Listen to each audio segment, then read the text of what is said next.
So we melted a 50 amp on the back side. We finished the day with just wiring up the solar and the DCD charger again because we melted a fuse. What we did is we post-threaded the driveway, cleaned up this, and then we did the front of the house all the way up there and the pathway. So we rinsed all that. We put chemical on it. It took us 5 minutes, and then we spent 15 minutes rinsing. So we were 20 minutes on the super pump. And what we did last night is we ripped out the deep cycle batteries. We put 2 fully charged lithium in. This one was like 2% down. So at the moment it's dropped 4% just to do that 20 minutes. So you would lose 12% of your battery every hour of run time. Roughly, this is just the first run. What we're doing today is we purposely didn't hook up the solar because I wanted to do a run day without solar, to show people just charging off the truck, and then later this afternoon we'll hook up the solar and then the batteries will get charged over the weekend because we haven't got any jobs booked in over the weekend. So we got all that happening.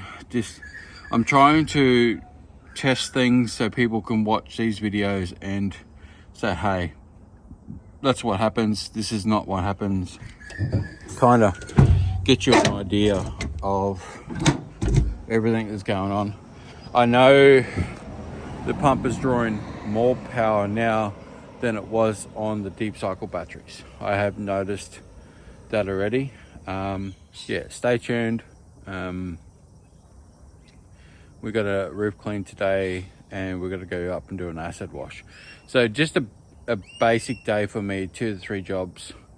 We'll have to post-treat the driveway once we've done the acid wash, and we've got a roof clean to do. So that's probably an hour, 2 hours runtime. So just an average day, and this is what is going to happen to your batteries. We are charging the batteries driving between jobs. So you'll see start to finish, what I started with, what I finished with, what I started with what I finished with, and at the end of the day. So we got a bit of runtime in the truck, so you'll probably find these batteries to be fully charged by the end of the day.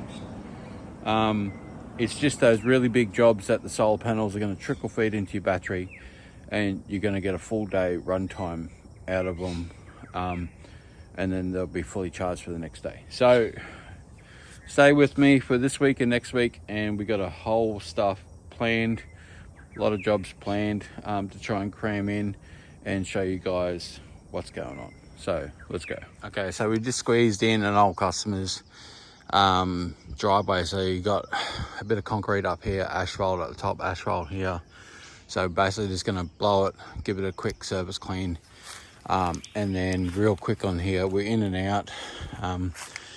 We won't be using a soft wash system on this due to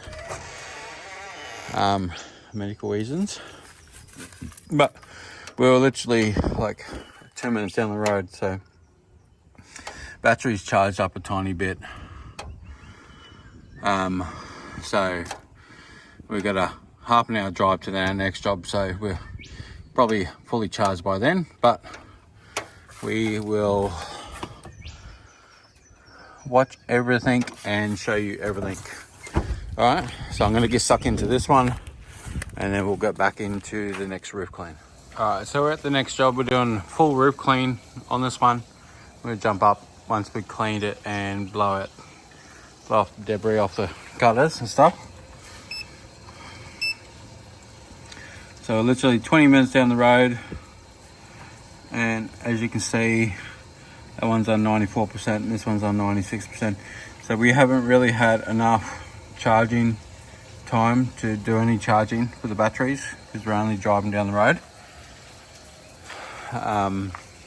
So we're going to get into this one here. So we start at 94, 96. I don't know, this one hasn't been on 100%. So I don't know what's the go with that battery, but we'll play around with that. As you can see, roof is pretty gnarly, so I'm gonna get some soap mixed up and hit them a bit stronger soap mix. As you can see, the batteries, we got the super pump, we'll just turn on. So you can see the draw current is 28, bouncing that 28 mark. I know the initial trigger is 35 currents, 35 amps. So we're gonna get that stuck into this, but yeah, the run amperage is around the 28, so we'll get that going. What we got to do is we got to top up the soap tank before we move up, so we can get that roof nice and soapy. There you can see amperage at the moment 16 amps, and we're taking off the gun. Taking off the gun to fill up the water tank. So you can see the back pressure that it causes just coming through the gun. So now we're going to put the water boss gun on once we're finished, and we'll see what the amperage is at the other end. So every restriction is causing you problems with the amperage, but that's fine. We got the battery power now. We've got the water getting filled up.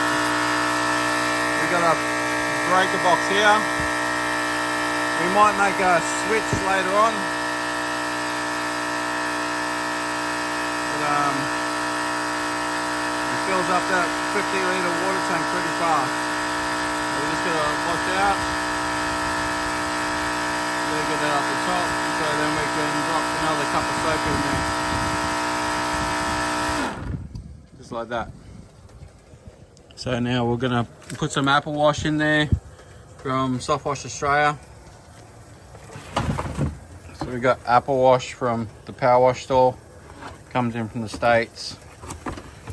You know, we probably even get some Southeast Soft Wash soaps over towards the end of next year or something like that. We'll see what happens. No guarantees on that one.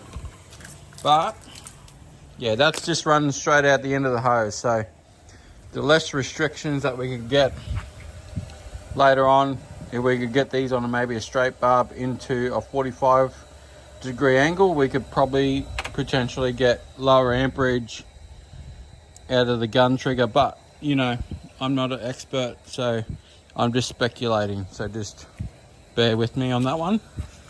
I'm just a pressure washer. Alright, so here we go. We got the water bus gun on for its first inaugural fully test. So we are drawing at 23 amps. That's 22 amps. That's pretty good. I like that. What's the distance on it? We're losing a bit of punch, but too.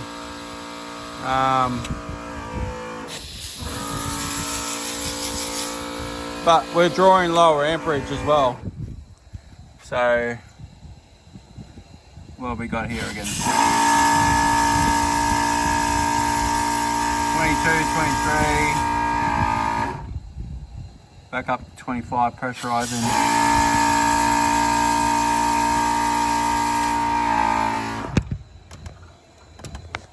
Let me turn off.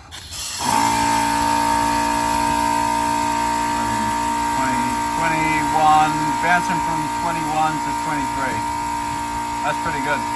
As you can see, I'm on the back side here cleaning the roof. We can see how bad it was. So basically, clean what I can. Got this little corner here, I'm just waiting for it to go. So we got the vegetables covered over, so nothing goes on them.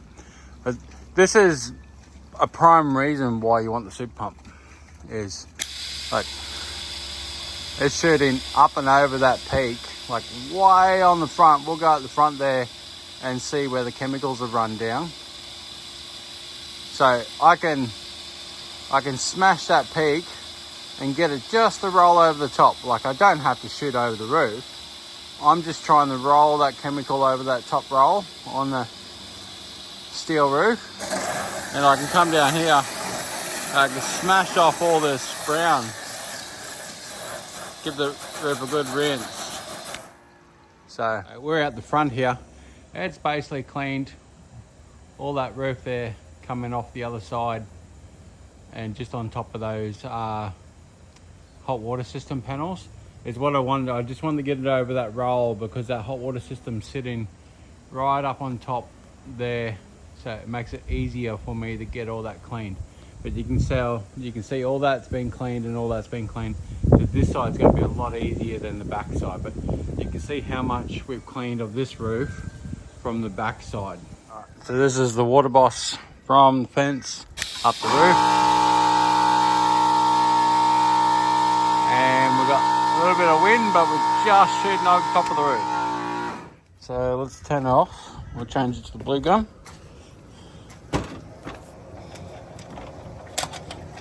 Okay, so we got the blue gun on. It uses more amperage because it more probably back pressure on the line, which pushes more through the nozzle, I would think, because it pushes more punch. It definitely shoots further. Shoots way over the top of that whirlybird onto the backyard. And it moves stuff a lot easier across the roof.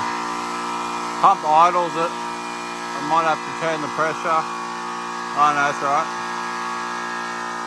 Much better gun to rinse with. A lot more punch. I'll have to get up there this afternoon and just blow all those leaves off for her.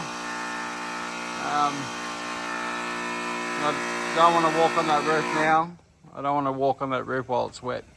I'll come back later, Sabi. So we just finished just jumped up and blew the leaves off with the super pump.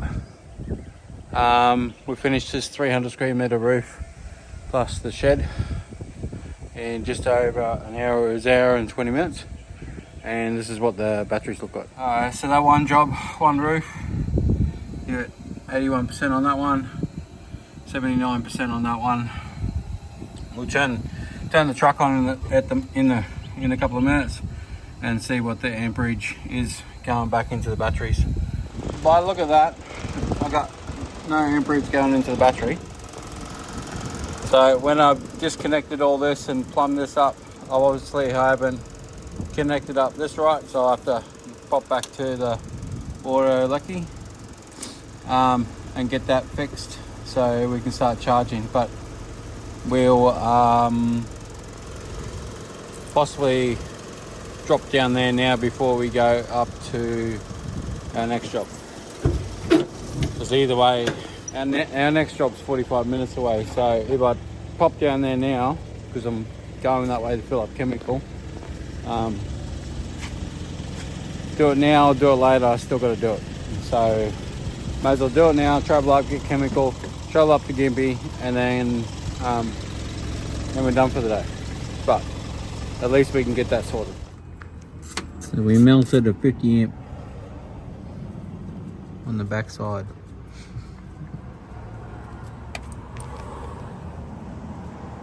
Might explain why I have no power up there, or fluctuating power, I should say. No, it's just flashing. So we finished the day with just wiring up the solar and the DCD charger again, because we melted a fuse. But we've done a roof clean and 2 house washes, and that's where we're sitting at the end of the day without charging. So we got it working. 15 amps an hour. Yeah, I'll be charged by the time I get home.